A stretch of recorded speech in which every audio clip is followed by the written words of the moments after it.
मंगलम भगवान वीरो मंगलम गौतमो गणी मंगलम कुंद कुंदाद्यो जैन धर्मोस्तु मंगलम सर्वमंगल मांगल्यम सर्वकल्याणकारकम प्रधानं सर्वधर्माणां जैनं जयतु शासनम् णमो अरिहन्ताणं णमो सिद्धाणं णमो आयर्याणं णमो उवझायाणं णमो लोये सवसाहूणम् तीन भुवन में सार वीतराग विज्ञानता शिव स्वरूप शिवकार नमहु त्रियोग संहारिके। पंच परमेष्ठी भगवान की जय। द्वादशांग जिनवाणी माता की जय। परम पूज्य आचार्य गुरुवर विद्यासागर जी महाराज की जय। 3 कम 9 करोड़ महामुनिराजों की जय। 4 घातीय कर्मों का क्षय होने से अरहंत अवस्था की प्राप्ति होती है और फिर 4 अघातीय कर्मों का क्षय होने से सिद्ध अवस्था की प्राप्ति हो जाया करती है। ऐसे जिन्होंने घातीय और अघातीय दोनों प्रकार के कर्मों को पूर्ण रूपेण नष्ट कर दिया है, ऐसे वो सिद्ध परमेष्ठी लोक के अग्रभाग में विराजमान रहते हैं, अग्रभाग में रहते हैं। और वहाँ तक वो कब तक रहेंगे और वो क्या करते रहते हैं, क्या काम उनका वहाँ पर होता है? अगर ऐसा प्रश्न अपने पास में आए, उसका उत्तर यहाँ पर दिया जा रहा है। देखिएगा 6 ढाला में 13वें नंबर का जो छंद है, इसे लेकर के विषय का प्रतिपादन करते हैं। निज माही लोक अलोक गुण पर जाय प्रतिबिंबित थये रही है अनंतानंत काल यथा तथा शिव परिणय धन्य धन्य है जे जीव नर भव पाए यह कारज किया तिन्हि अनादि भ्रमण पंच प्रकार तजि वर सुख लिया। क्या कहते हैं? निज माही, निज माही अर्थात अपने आत्मा में जो समस्त कर्मों का क्षय करके सिद्ध अवस्था को प्राप्त हो जाते हैं, ऐसे वो भगवान हैं। वो भगवान कैसे हैं? निज माही अपनी आत्मा में, अपने स्वरूप में वो तल्लीन हो गए हैं। उनके पास में 1 नहीं 2 नहीं, अनंतानंत गुण उनके पास में हैं। ऐसे निज माही अपनी आत्मा में लोक अलोक, जो लोक है अलोक है। लोक किसे कहते हैं? जीवादि 6 द्रव्यों से जो बना हुआ होता है वह लोक कहलाता है। अथवा जहाँ तक जीवादि 6 द्रव्य देखे जाते हैं वह लोक कहलाता है। कितना बड़ा होता है? 343 घन राजु प्रमाण, यह लोक कहलाता है। और अलोक उस लोक अथवा लोकाकाश के बाहर 10 दिशाओं में अनंत अनंत अनंत क्षेत्र प्रमाण फैला हुआ है। वो क्या है? वह आलोक अथवा आलोकाकाश कहलाता है। आप देखते हैं ना, एक पुरुष है, वो पुरुष अपने दोनों हाथों को इधर कमर में रख ले और दोनों पैर फैला करके खड़ा हो जाए, तो जैसे उस पुरुष की आकृति बनती है, उस आकृति को हम पुरुषाकार कहते हैं। तो जैसे उस पुरुष की आकृति होती है, वैसे ही लोक की आकृति है, और उसके बाहर का जो स्थान है वह आलोक अथवा आलोकाकाश कहलाता है। तो निज माही लोक आलोक। फिर गुण परिजाय। 6 द्रव्य होती हैं, एक एक द्रव्य के अनंत अनंत गुण होते हैं। तो 6 द्रव्यों को जानते हैं, एक एक द्रव्य संबंधी जो उसके अनंत अनंत गुण हैं उन गुणों को भी जानते हैं, और उन अनंत गुणों में एक एक गुण की पर्याय भी होती है, उन पर्यायों को भी जानते हैं। ऐसे निज माही, जिनकी आत्मा में लोक अलोक गुण पर्याय ये सब प्रतिबिंबित थे, ये हर चीज प्रतिबिंबित होती है, अर्थात उनका ज्ञान इतना निर्मल हो गया है, इतना विशद हो गया है कि उनके ज्ञान में लोकालोक के चराचर समस्त पदार्थ एक साथ ही प्रतिबिंबित होते हैं। ऐसी कोई वस्तु नहीं है जो उनके ज्ञान का विषय ना बनती हो। ऐसे कौन? परम सिद्ध परमेष्ठी, ऐसे अरहंत परमेष्ठी। यहाँ प्रसंग सिद्ध परमेष्ठियों का है। तो ज्ञान के माध्यम से वो लोकालोक के द्रव्य गुण पर्यायों को जान रहे हैं, सब कुछ उनके ज्ञान में प्रतिबिंबित हो रहा है। हुआ क्या, एक छोटा सा प्रसंग आपको सुनाते हैं। एक राजा थे, उनको चित्रकारी का बहुत शौक था। उन्होंने एक बार 2 चित्रकारों को बुलाया और उनसे कहा, आप बहुत अच्छी पेंटिंग करिएगा। दोनों चित्रकार एक ही कमरे में काम करने लगे। एक ने एक दीवार ले ली और दूसरे ने उसके सामने वाली दीवार ले ली और बीच में एक पर्दा लगा दिया। दोनों अपना अपना काम कर रहे हैं। एक चित्रकार तो अनेक अनेक प्रकार से रंगों के माध्यम से सीनरी बनाते हैं, बहुत सुंदर सुंदर तरीके से फ्लावर्स बनाना है, जो भी करना है वो सारा काम भली प्रकार से करते हैं। जो दूसरा चित्रकार है, उसने क्या किया? उसने कुछ नहीं किया, वो तो अपनी दीवार को अच्छी तरह से साफ कर रहा है, दीवार को एकदम दर्पण के समान बना रहा है।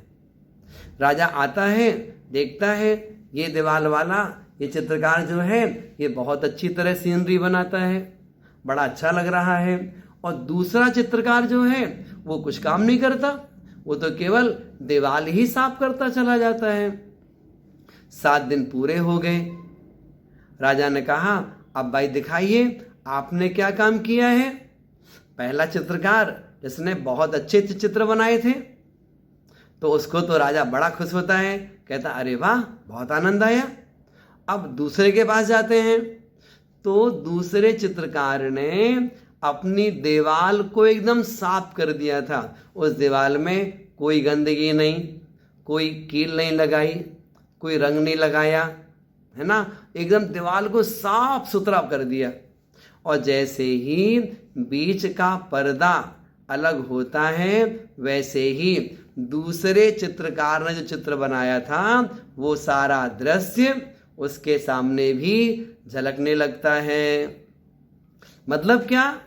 वे जो मुनिराज जी हैं, अरहंत भगवान हैं, सिद्ध भगवान हैं, इन सब ने क्या किया? रागादिक परिणामों से अपने आप को अलग कर दिया।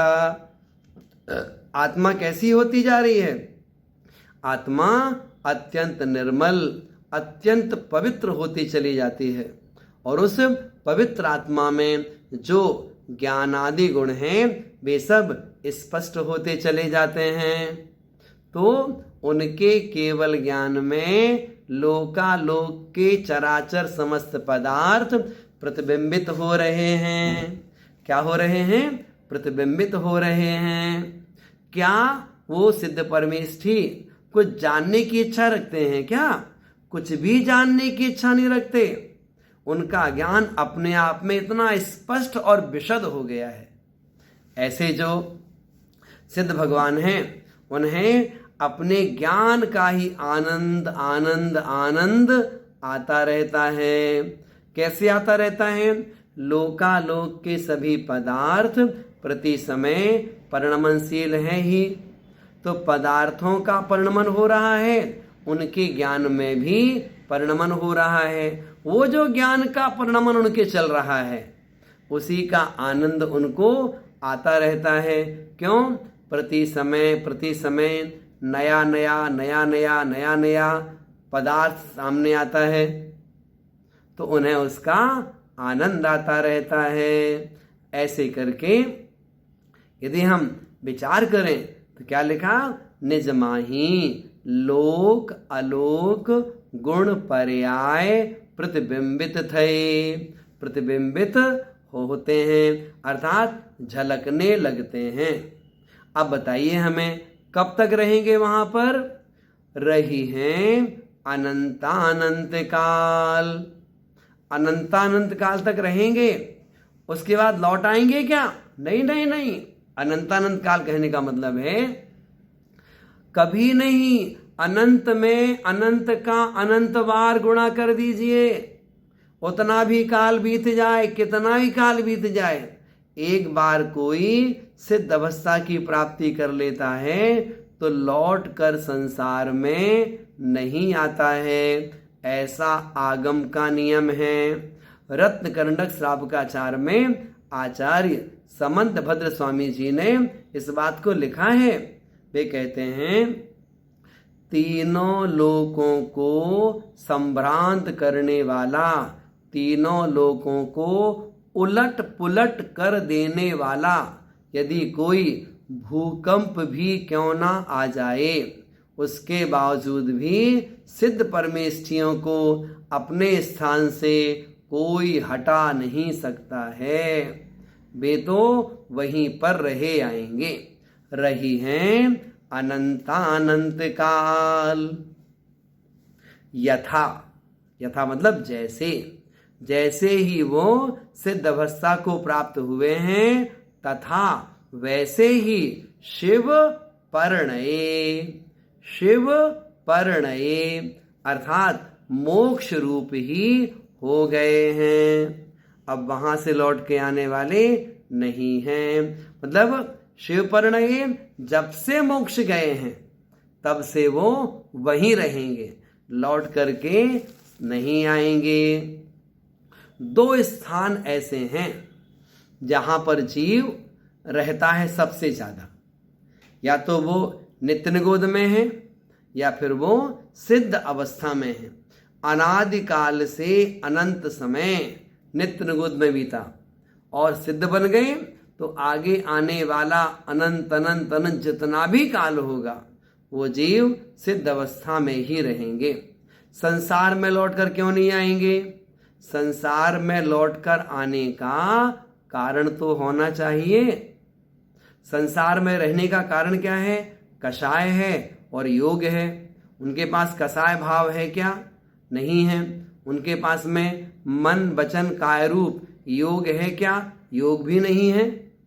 तो कषाय भाव योग भाव इन दोनों से वे सिद्ध परमेष्ठी रहित होते हैं।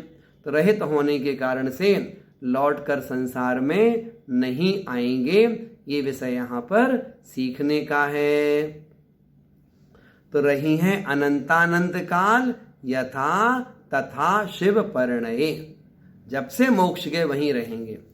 हमने क्या सुना? हमने सुना मोक्ष गए। तो मोक्ष क्या हुआ? जो मोक्ष है आत्मा की शुद्ध अवस्था का नाम है। अर्थात समस्त कर्मों के क्षय से रहित आत्मा की शुद्ध अवस्था को मोक्ष कहते हैं, है ना। ऐसे ही शिव बोलते हैं आनंद के लिए। कैसे होते हैं वो? आनंद से सहित होते हैं। सिद्ध परमेष्ठी कैसे हुए? निर्वाण की प्राप्ति कर ली, निर्वाण हो गया, अर्थात कर्मों के वाण उन्हें अब नहीं लग रहे हैं, वो सिद्ध हो गए। संसार में कैसे हैं? असिद्ध हैं। असिद्ध कौन कहलाता है? जिनके कर्म का उदय चल रहा है वे असिद्ध हैं, और कर्मों का क्षय कर दिया तो वे सिद्ध कहलाते हैं। अब देखो, अब क्या कह रहे हैं? धन धन्य है जे जीव। जे जीव अर्थात जे जो जीव, जिन जीवों ने नर भव पाए अर्थात मनुष्य पर्याय को प्राप्त करके यह कारज किया, यह कार्य कर लिया है। क्या कर लिया है? यह मतलब मुनि महाराज जी बन गए। मनुष्य पर्याय को पा करके जो मुनि महाराज जी बन गए हैं, यह कार्य जिनके द्वारा हुआ है। धन्य धन्य हैं जे जीव, वे जीव ही धनी मतलब अत्यंत, धन्य मतलब प्रशंसा, धन्य धन अत्यंत प्रशंसा के पात्र हैं। अत्यंत प्रशंसा के पात्र कौन हैं? जिन्होंने मनुष्य पर्याय को प्राप्त करके मुनि महाराज जी बन करके यह कार्य किया है। क्या कार्य किया है? मुनिराज जी बन गए, और है तो मूल गुणों का पालन अच्छी तरह से किया, उत्तर गुणों का पालन भी अच्छी तरह से किया, और धीरे धीरे अपने चित्त की एकाग्रता बनाई। अपने चित्त की एकाग्रता को बढ़ाते चले गए, और बढ़ाते बढ़ाते शुद्धोपयोग को प्राप्त कर लिया, और फिर उस शुद्धोपयोग में भी भावों की विशुद्धि और अधिक बढ़ाई। बढ़ाते बढ़ाते शुक्ल ध्यान को प्राप्त कर लिया, फिर शुक्ल ध्यान में बढ़ते चले गए। 4 घातिया कर्मों का क्षय किया, अरहंत बन गए, और अरहंत के बाद फिर सिद्ध परमेष्ठी बन जाते हैं। तो वे ही जीव धन्य हैं जिन्होंने मनुष्य पर्याय को प्राप्त करके मुनि महाराज जी बन करके कर्मों के क्षय करने का पुरुषार्थ किया है। उनका मानव जीवन ही सफल मानना चाहिए। अब और क्या किया? तिन ही मतलब ऐसे ही जीवों ने। कैसे जीवों ने?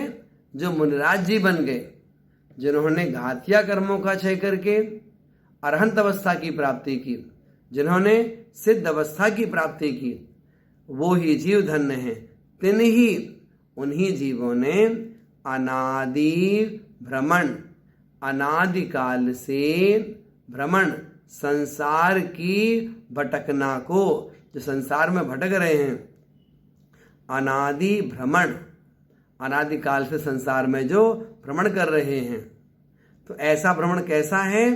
5 प्रकार, जो 5 प्रकार का संसार है। 5 प्रकार के संसार में जो अनादिकाल से भ्रमण कर रहे हैं, तो उस 5 प्रकार के संसार को तजी मतलब त्याग करके, उस 5 प्रकार के संसार को छोड़ करके वर सुख लिया। वर माने उत्तम, श्रेष्ठ, अर्थात निःश्रेयस, अर्थात मोक्ष के सुख को प्राप्त किया। तो मोक्ष के सुख को किसने प्राप्त किया है? उन्होंने ही प्राप्त किया जिन्होंने समस्त कर्मों का क्षय करके उस सिद्धि को पाया है। यह बात यहाँ पर बताई जा रही है। तिन ही अनादि भ्रमण 5 प्रकार तज वर सुख लिया। अब यहाँ पर सीखने की बात है, ये जो 5 प्रकार, ये 5 प्रकार मतलब 5 प्रकार का परावर्तन कहलाता है। ये क्या कहलाता है? एक है द्रव्य परावर्तन, दूसरा क्षेत्र परावर्तन, तीसरा भाव परावर्तन, द्रव्य क्षेत्र काल, तीसरा है काल परावर्तन, चौथा है भाव परावर्तन और पांचवा है भाव परावर्तन। ऐसे ये जो 5 प्रकार के परावर्तन हैं, इनको जिसने छोड़ दिया, इन परावर्तनों से जो उपरिम हो गए हैं, वे ही वास्तव में अपना कल्याण करने वाले रहे। पहला कौन सा बताया? द्रव्य परावर्तन। इसका दूसरा नाम पुद्गल परावर्तन भी है। द्रव्य परावर्तन, इसका मतलब क्या हुआ? तीनों लोकों में जो कार्बन वर्गणाएं हैं और जो आहार वर्गणाएं हैं, तो ऐसी कोई भी पौद्गलिक वर्गणा नहीं है जिसको इस जीव ने भोग करके छोड़ा ना हो। एक एक वर्गणा को अनंतों अनंतों बार भोगा है, ग्रहण किया है, फिर भोगा है और भोग करके छोड़ दिया है। तो ऐसे जब सभी प्रकार की जो ये पौद्गलिक वर्गणाएं हैं, उनको ग्रहण करके छोड़ देता है, तब जाकर के एक द्रव्य परावर्तन पूरा होता है। ऐसे ही क्षेत्र परावर्तन, क्षेत्र माने स्थान, तीनों लोकों में ऐसा कोई स्थान नहीं है जहां जीव ने जन्म ना लिया हो, और ऐसा भी कोई स्थान नहीं है जहां जीव ने मरण ना किया हो। ऐसे करके जब ये जीव समस्त लोक में जन्म ले लेता है, तब जाकर के उसका एक क्षेत्र परावर्तन पूरा होता है। तीसरा होता है काल परावर्तन, अर्थात जिस समय उत्सर्पणी काल शुरू होता है, उत्सर्पणी काल शुरू होता है, उसके प्रथम समय में किसी जीव का कहीं पर भी जन्म हुआ, आयु पूरी हुई, मरण हो गया, फिर भटकते भटकते जब दूसरी उत्सर्पणी आई, उसके दूसरे समय में जन्म हो जाए तो मान्य है, नहीं हुआ वो काल बीत जाएगा। ऐसे करते करते उत्सर्पणी के 10 कोड़ा कोड़ी सागरोपम काल के समय, अवसर्पणी के भी 10 कोड़ा कोड़ी सागरोपम काल के समय, जब सभी समयों में क्रम क्रम से यह जीव उत्पन्न हो जाता है, तो उत्पन्न की अपेक्षा से परावर्तन हुआ और फिर मरण को भी प्राप्त हो। ऐसे जन्म और मरण संबंधी संपूर्ण उत्सर्पणी और अवसर्पणी के काल जब व्यतीत हो जाते हैं, तब जाकर के एक काल परावर्तन पूरा होता है।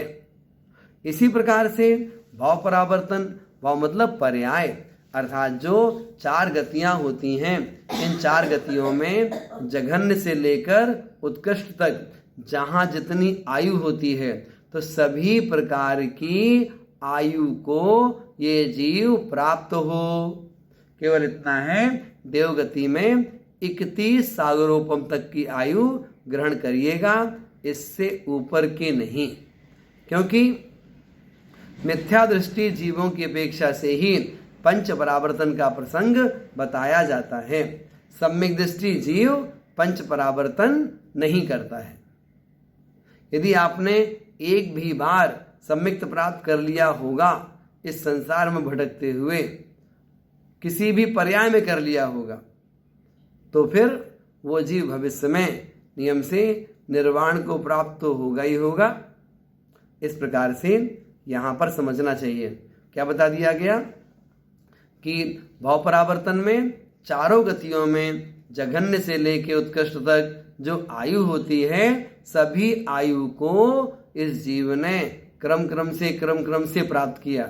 जब प्राप्त कर लेता है, तब जाकर के एक भाव परावर्तन पूरा होता है, और अंतिम है भाव परावर्तन। भाव मतलब जीव के परिणाम। आप देखो, मिथ्या दृष्टि जीव है, मिथ्या दृष्टि जीव का एक परिणाम ऐसा है जो कि उसे सातवें नरक की ओर ले जाता है। और मिथ्या दृष्टि जीव का एक परिणाम ऐसा भी है जो उसे 9वें ग्रेवियक तक भी ले जाता है। आप बताइए ना, आप विचार करिए इस बात का कि 9वें ग्रेवियक तक जा रहा है कषाय की तीव्रता से, है ना। कौन कहलाया? मिथ्या दृष्टि जीव कहलाया। तो मिथ्या दृष्टि जीव की अपेक्षा से वो जीव 9वें ग्रेवियक तक कषाय की मंदता के बल पर जा सकता है। तो ऐसे करके एक एक कर्म की स्थिति बांधने के लिए असंख्यात लोक प्रमाण परिणाम हुआ करते हैं। तो यह जीव सभी प्रकार के परिणामों को प्राप्त होता रहता है। जब जाकर के सभी परिणामों को प्राप्त हो जाए तब जाकर के एक जो भाव परावर्तन है उसका हुआ ऐसा कहा जाता है। अंतिम भाव परावर्तन बता दिया आपके लिए। भाव मतलब परिणाम। तो कैसा परिणाम? जो कि 7वें नरक में ले जाए, ऐसा परिणाम जो कि 9वें ग्रेवियक में ले जाए। और भी प्रकार से जो भाव होते हैं वो सारे भाव जीव के लिए कर्मबंध में कारण ही बना करते हैं। इस प्रकार से ये छंद है, एक बार पुनः संक्षेप में इसका अर्थ देखते हैं। निज माही अपनी आत्मा में लोक अलोक गुण पर्याय प्रतिबिंबित भये। जो लोकालोक संबंधी जो भी गुण हैं, जो पर्याय हैं, वो सब प्रतिबिंबित भये। हर चीज पर प्रतिबिंबित होती है, मतलब झलकती है। तथा शिव परिणय, जब से उन्होंने मोक्ष पद की प्राप्ति की है तब से अनंतानंत काल तक इसी प्रकार से वो जीव वहां पर रहा करते हैं। अब कह रहे हैं वे जीव बड़े धन्य भाग्य होते हैं जिन्होंने मनुष्य पर्याय को प्राप्त करके यह भाव धारण किया। कैसा भाव धारण किया? मनुष्य पर्याय को प्राप्त करके जो मुनि महाराज जी बन गए हैं, जिन्होंने घातिया कर्मों का क्षय भी किया है, उन भावों को जो प्राप्त हो गए हैं वे जीव धन्य हैं। और उन्होंने ही अनादिकाल से भ्रमण करते हुए इन पंच परावर्तनों को त्याग करके वर सुख लिया, जो स्थायी सुख है उसकी प्राप्ति करी है। इस प्रकार यह छंद यहाँ पर पूर्ण होता है। अगले छंद की ओर आगे बढ़ते हैं। मुख्योपचार दुभेदयो बड़ भागी रत्नात्रय धरे, अरु धरेंगे ते शिव लहे तिन, सुयस जल जगमल हरे। इमि जानी आलस हानि साहस, ठानी यह सिख आदरो, जब लो ना रोग जरा गहे, तब लो झटति निज हित करो। अब बताया जा रहा है कि वह कौन सा मार्ग है जिस मार्ग पर आगे चल करके यह जीव निर्वाण की प्राप्ति करता है। उस मार्ग को किस किस प्रकार से हमारे आचार्यों ने प्रतिपादित किया है, उसकी चर्चा इस 14वें छंद के माध्यम से हम सभी यहाँ पर सीख रहे हैं। कहते हैं मुख्योपचार दुभेद। दो प्रकार के भेद होते हैं। किसके? रत्नात्रय के। अथवा जो मोक्ष मार्ग है वह दो प्रकार का होता है। एक तो मुख्य है और दूसरा उपचार है। मुख्य को यहाँ पर निश्चय मोक्ष मार्ग कहा है और उपचार को व्यवहार मोक्ष मार्ग कहा गया है। यह मोक्ष मार्ग दो प्रकार का है। कौन कौन सा है? व्यवहार मोक्ष मार्ग और निश्चय मोक्ष मार्ग। इन दोनों ही प्रकार के मोक्ष मार्गों को जो धारण करने वाला होता है वह बड़भागी, वह बहुत ही भाग्यवान होता है। वो भाग्यवान होगा जो इन दो प्रकार के मोक्ष मार्ग को धारण करने वाला होगा, इस मोक्ष मार्ग का पालन करने वाला होगा। आप बोलोगे व्यवहार मोक्ष मार्ग और निश्चय मोक्ष मार्ग दोनों में क्या अंतर होता है? हम आपसे कहना चाहते हैं दोनों ही मोक्ष मार्ग कहलाते हैं। इतनी विशेषता है, व्यवहार मोक्ष मार्ग निश्चय मोक्ष मार्ग का कारण है और निश्चय मोक्ष मार्ग मोक्ष का कारण है। दोनों रास्ते में हैं, दोनों साधन के रूप में बताए जाते हैं। बस ये देखना है कि कौन किसके लिए साधन के रूप में है, कौन किसके लिए साध्य के रूप में है और कौन किसका साध्य है। ऐसे करके व्यवहार मोक्ष मार्ग ये क्या है? व्यवहार मोक्ष मार्ग साधन के रूप में होता है। व्यवहार मोक्ष मार्ग का साध्य क्या है? व्यवहार मोक्ष मार्ग का साध्य निश्चय मोक्ष मार्ग है। निश्चय मोक्ष मार्ग क्या है? निश्चय मोक्ष मार्ग वो भी साधन के स्वरूप में है। तो जो निश्चय मोक्ष मार्ग है उसका साध्य क्या है? उसका साध्य है आत्म तल्लीनता,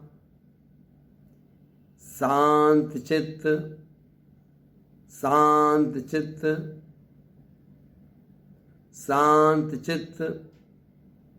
ऐसे जो आत्मा की स्थिति, आत्मा की परिणति बन जाती है वो कहलाएगा निश्चय मोक्ष मार्ग। वह मुख्य कहा जाता है। जो निश्चय मोक्ष मार्ग है उसकी अपनी विशेषताएं बहुत सारी होती हैं। वो कैसा होता है?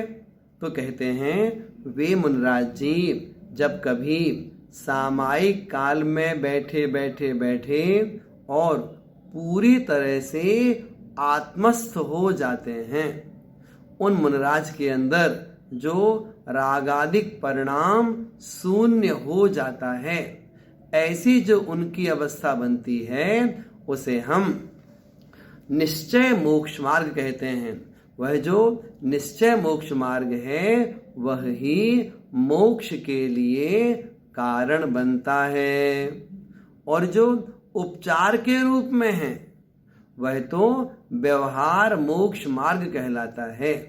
ये व्यवहार मोक्ष मार्ग ये कैसा होता है? जो व्यवहार मोक्ष मार्ग है वो कैसा होता है? तो आचार्य कहते हैं मुनिराज जी हैं अपने मूल गुणों का, उत्तर गुणों का पालन कर रहे हैं और आराम से अपनी चर्या पालते हैं, प्रवृत्ति में लगे रहते हैं। वो कौन कहलाएंगे? वो कहलाएंगे उपचार वाले, अर्थात वो व्यवहार मोक्ष मार्गी कहलाते हैं। मतलब क्या? वो व्यवहार मोक्ष मार्गी मुनि महाराज जी जब कभी ध्यानस्थ बैठे हुए हैं, अपने आप में बैठे हुए हैं, उस समय क्या हो जाएंगे? उस समय उनके रत्नात्रय की एकता हो जाएगी। तो रत्नात्रय की एकता होने के कारण से वो जो व्यवहार मोक्ष मार्ग है वही आगे चल करके निश्चय मोक्ष मार्ग में परिवर्तित हो जाता है। इसलिए आचार्य कहते हैं जो व्यवहार मोक्ष मार्ग है वह तो कारण के रूप में है, वह तो साधन के रूप में है, और जो निश्चय मोक्ष मार्ग है वो व्यवहार मोक्ष मार्ग का साध्य कहलाता है।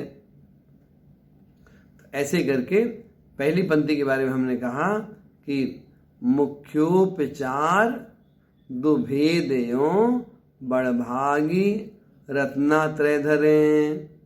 मुख्य और उपचार ऐसे दो भेद वाला जो रत्नात्रय है, बड़भागी जो बहुत भाग्यवान होते हैं, ऐसे जो मुनिराज हैं वे ही उस रत्नात्रय को धारण करने वाले हुआ करते हैं।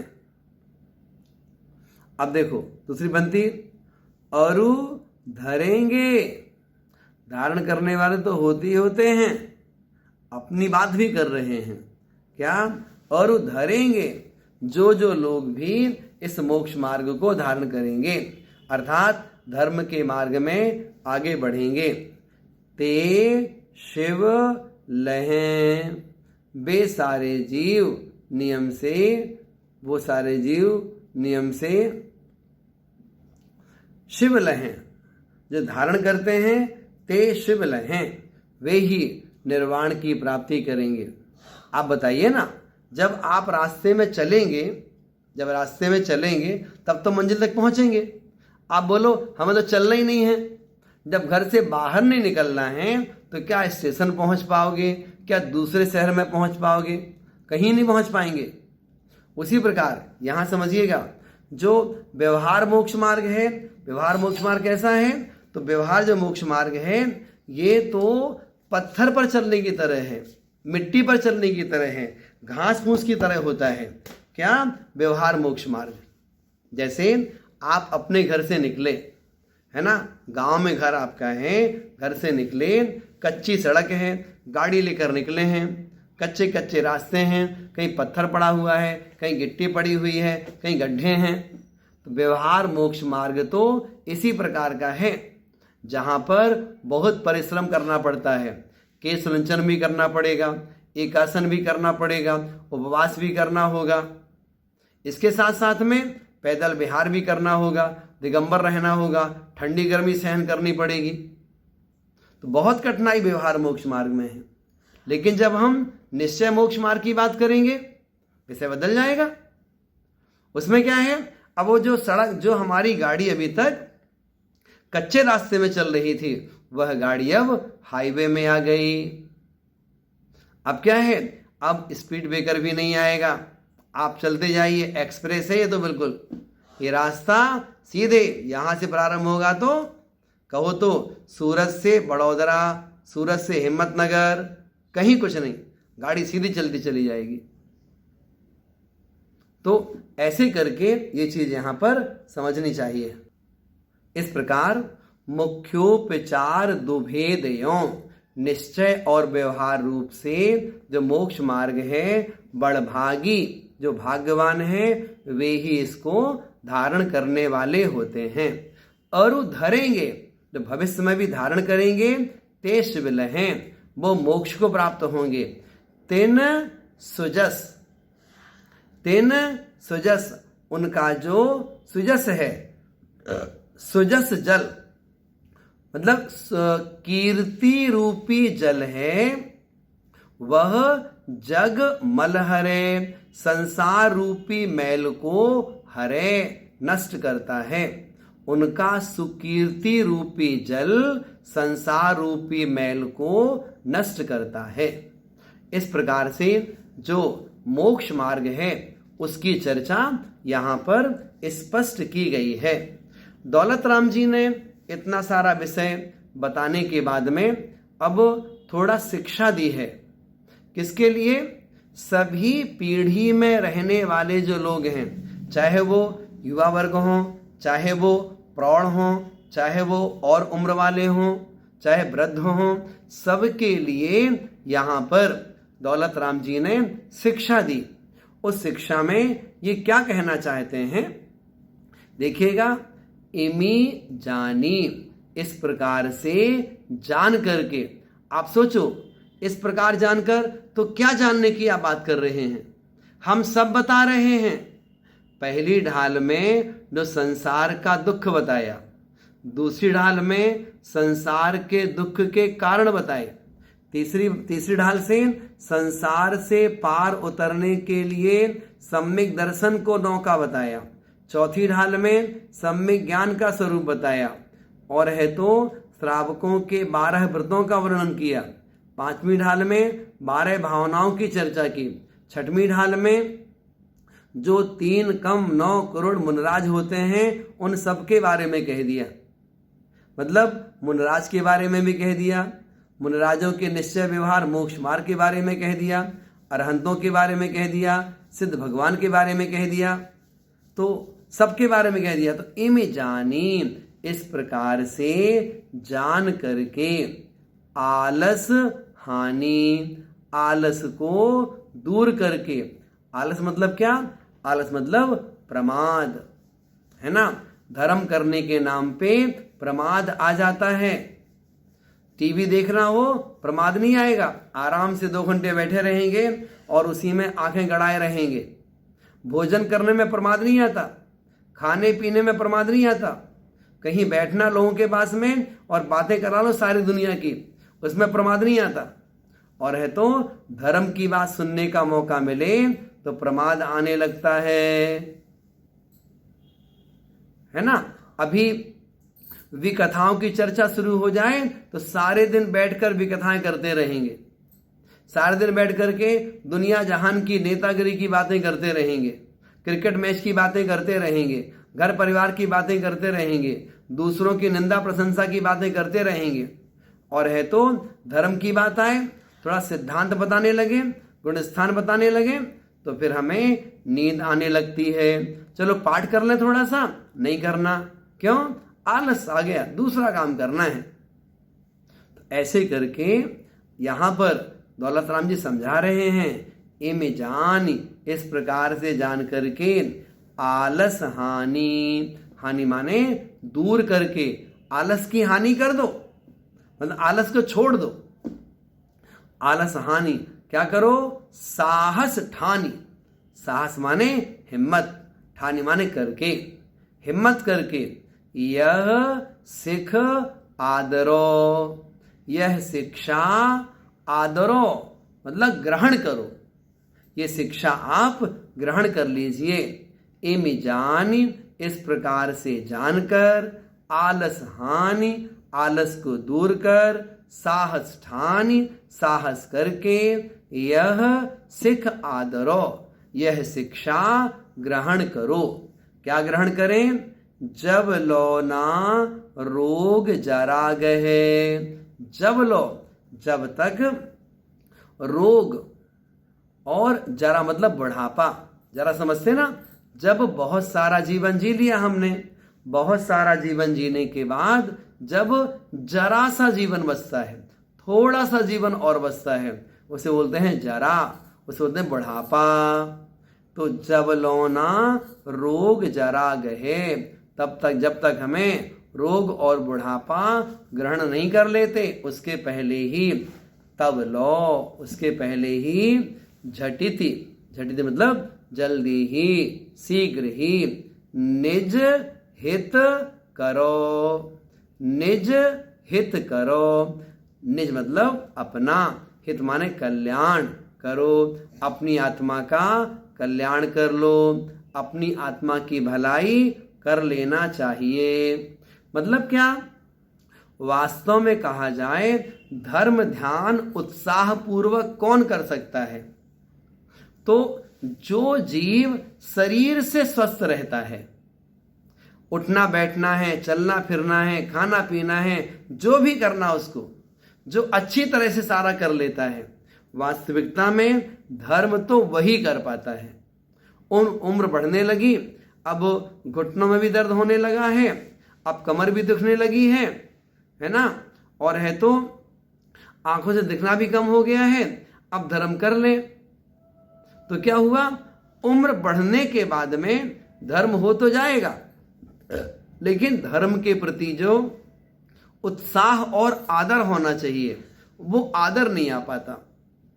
वो सारी चीजें तो जब छोटी उम्र होती है, छोटी उम्र में ही जो व्रतों से, संकल्पों से बंध जाते हैं, जिनको गुरुओं का सानिध्य प्रारंभ से मिला है और जिन्होंने धर्म के वास्तविक स्वरूप को समझ करके अपना कल्याण करने का मानस बना लिया है, ऐसे जो जीव होते हैं, वास्तव में वे ही अपने जीवन को धन्य भाग कर पाते हैं। उनका ही जीवन वास्तव में धन्य धन्य हुआ करता है।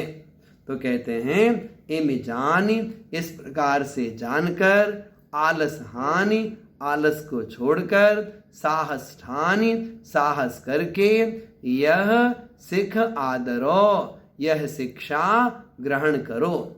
जब लो न रोग जरा गहे, जब तक हमें रोग और बुढ़ापा ग्रहण नहीं कर लेते तब लो, उसके पहले ही।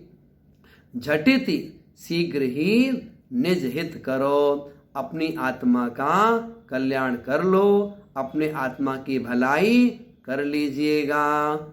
इस प्रकार से इस छंद के माध्यम से हमने क्या सीखा? हमने सीखा मोक्ष मार्ग दो प्रकार का होता है, निश्चय मोक्ष मार्ग, व्यवहार मोक्ष मार्ग। इन मोक्ष मार्गों को जो धारण करने वाले होते हैं वे ही संसार से पार होते हैं और दुनिया उनका ही गुणानुवाद करती है। ऐसे करके ये जो छंद है पूरा हुआ। इसका जो अंतिम छंद है उसे पढ़ते हैं। आइए तैयार हो पढ़ने के लिए। यह राग आग दहे सदा, ताते समामृत से ये। चिर भजे विषय कसाय, अब तो त्याग निज पद वेये। कहा रचो पर पद में न तेरो, पद यह क्यों दुख सहे। अवे दौल हो सुखी स्वपद रची, दाव मत चूको यह। अंत में यहाँ पर शिक्षा दी जा रही है, वो शिक्षा भी देखेंगे। कह रहे हैं यह राग आग, ये राग क्या है? तो राग को यहाँ पर आग की उपमा दी गई है। तो यह राग आग की तरह है। क्या करती है? दहे सदा। यह राग आग दहे सदा, ये राग हमेशा जीव को जलाती रहती है। आप सोचिएगा, राग को अग्नि की उपमा दी है। अग्नि होती है ना, अग्नि के पास बैठेंगे तो जलते रहते हैं, तपन उसकी लगती रहती है। वैसी ही जो ये राग है, ये राग भी आग के समान है। यह राग आग दहे सदा, हमेशा जीव को जलाती रहती है। क्यों जलाती रहती है? अब राग किसका है? अब भोजन का राग है। अच्छा भोजन मिल जाए खाने को तब मन में शांति मिले। अच्छा भोजन नहीं मिल रहा है, मन कैसा है? अशांत है। राग कैसा है? मौसम बहुत अच्छा होना चाहिए, मौसम हमारे प्रतिकूल है तो मन में क्या रहता है? अच्छा मौसम आए, अच्छा मौसम आए, ये मौसम चला जाए। तो कहीं ना कहीं हम अपने अनुकूल जीवन जीने के लिए परेशान रहे आते हैं और अनुकूल जीवन नहीं जी पाते हैं। इस कारण से आचार्य महाराज हमें समझा रहे हैं कि यह राग आग दहे सदा, ताते इसलिए समामृत से ये पीजिए। समामृत, समता रूपी अमृत का पान करना चाहिए। ये राग रूपी आग जीव को हमेशा जलाती रहती है, इसलिए समता रूपी अमृत का पान करना चाहिए। हमें समझा रहे हैं चिर भजे विषय कसाय। इस जीव ने अनादिकाल से ही विषय कसायों का सेवन किया है। विषय मतलब स्पर्शन आदि 5 इंद्रियों के विषय। कषाय मतलब राग द्वेष आदि परिणाम। तो चिर भजे विषय कषाय, कह रहे हैं अब तो त्याग। अनादिकाल से जिन विषय कषायों का तू सेवन करता चला आया है, उन विषय कषायों में ही जीता चला आया है। आप सोचिए, आत्मा एक और एक आत्मा में गुण अनेक, और हर एक गुण पर कर्म का आवरण है। अवगुण कितने हो गए? अवगुण अनेक। आत्मा एक, अवगुण अनेक, और हर अवगुण से कर्म बंध होता है। आत्मा एक, अवगुण अनेक, और हर अवगुण कर्म बंध का कारण है। तो बताइए कहाँ तक बचेंगे? तो कहते हैं चिर भजे विषय कसाय, अनादिकाल से विषय कसायों का सेवन करते आए हैं। अब तो उनका त्याग करो और निज पद वेये, अपने आत्मस्वरूप को पहचानो, है ना, अपने आत्मस्वरूप को प्राप्त करो। फिर कह रहे हैं पर पद में कहाँ रचो, हे आत्मन तू पर पद में कहाँ रचा है? पर पद का मतलब क्या हुआ? दूसरी वस्तुओं में क्यों लीन है? पर पद में कहा मतलब क्यों? रच्यो तू लगा हुआ है। ना तेरो पद, ये जो पर पद है ना, यह पद तेरा नहीं है। तू दुख क्यों सहे? पर पद में रह करके तू क्यों दुखी होता है? क्या करें? दौलत राम जी कहते हैं अब स्वापद रची, अब तुम स्वापद में अपने आत्मस्वरूप में रचो, आत्मस्वरूप में लगो तो सुखी हो, तभी तुम सुख की प्राप्ति कर पाओगे, सुखी हो पाओगे। दाव मत चूको यह, दाव माने मौका, दाव माने अवसर, ये अवसर अब तुम चूको नहीं। अर्थात ये जो मनुष्य पर्याय की प्राप्ति हुई है, इस मनुष्य पर्याय में यदि तुम चाहो अपना कल्याण कर सकते हो। वो अपना कल्याण हम कैसे करेंगे? तो वो बता दिया यहाँ पर। ये जो राग रूपी आग है, ये जीव को हमेशा जलाती रहती है, इसलिए समता रूपी अमृत का पान करना चाहिए। अनादिकाल से विषय कसायों का सेवन किया है, अब इन विषय कसायों का त्याग करके अपने आत्मस्वरूप को पहचानिए। तुम पर पद में क्यों रचे पचे हो? पर पद के कारण से ही तुम्हें दुख होता है। पर पद मतलब पर पदार्थों के कारण से ही यह जीव संसार में दुखी होता है। दौलत राम जी कहते हैं यदि सुखी होना है तो स्वापद में रच, अपने स्वापद में रचो, अर्थात अपने स्वरूप में आओ। दाव मत चूको यह अवसर तुम चूको नहीं। ये अवसर चूक गए तो दोबारा मौका नहीं मिलेगा। इस प्रकार से छठवीं डाल पूरी होती है। इसमें जो अंत के दो छंद हैं इसे बोलते हैं। एक नौ बसु एक वर्ष की तीज सुकल वैसाख, कर्यो तत्वोपदेश यह लख बुध जन की भाग। लघुधी तथा प्रमाद तें शब्द अर्थ की भूल, सुधी सुधार पढ़ो सदा जो पाओ भवकूल। कह रहे हैं एक नौ बसु एक, तो उल्टा पढ़ना पड़ेगा हमें। तो 1 8 9 1, तो 1891 किसकी बात है? विक्रम संवत की बात है। तो 1891 तीज शुक्ल वैशाख, मतलब आखा तीज, जिसको अपन बोलते हैं अक्षय तृतीया। अक्षय तृतीया के दिन कर्यो तत्व उपदेश, यह उपदेश किया गया है, यह ग्रंथ लिखा गया है। लखी बुद्धजन की भाख, जी इनके पहले बुद्धजन जी हुए थे, उन्होंने भी 6 ढाला लिखी थी। तो उनके 6 ढाला की तरह यह 6 ढाला दौलत राम जी ने भी लिखी है। कब लिखी? अक्षय तृतीया के दिन काम पूरा हुआ था। कब की बात है? विक्रम संवत 1891। कह रहे हैं लघु धी, लघु मतलब छोटी धी माने बुद्धि, मेरी छोटी बुद्धि के माध्यम से, तथा प्रमादते अथवा प्रमाद से शब्द अर्थ की भूल, कहीं किसी शब्द में किसी अर्थ में हमारे द्वारा भूल हो गई हो तो सुधी सुधार पढ़ो। सुधी मतलब जो बुद्धिमान हैं, वे बुद्धिमान लोग सुधार पढ़ो, सुधार कर लीजिएगा। सुधी सुधार पढ़ो, कब? सदा, हमेशा, हमेशा सुधार कर पढ़िएगा। जो गलती है वो हमारी है, जो सही लिखा हुआ है वो आपका है।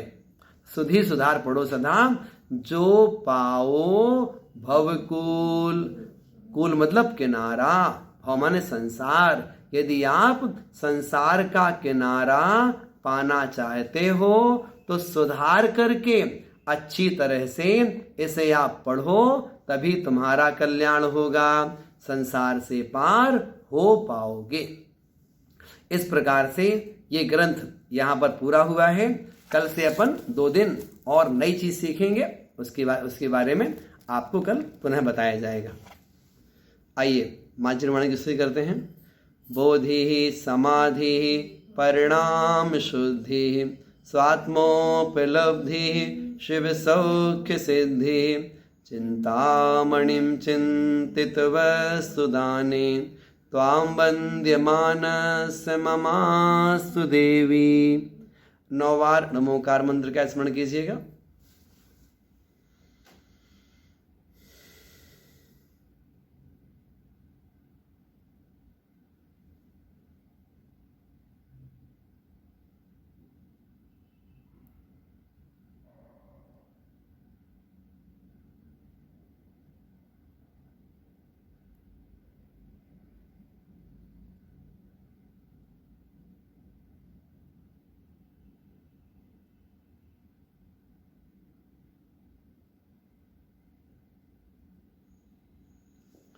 राजसांग जनवाणी माता की जय हो।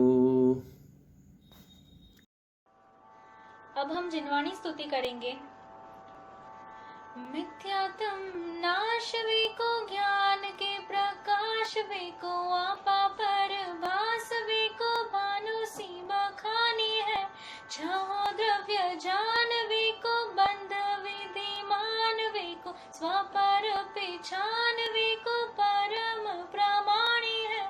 अनुभव बताए वे को जीव के जीताए वे को काहू न सताए वे को भव्य और आनी है। जहाँ तहाँ तार वे को पार के उतार वे को सुख विस्तार वे को यही जिनवाणी है। जिनवाणी के ज्ञान से सूझे लोकालोक सो वाणी मस्तक धरो सदा देत हूँ धोत।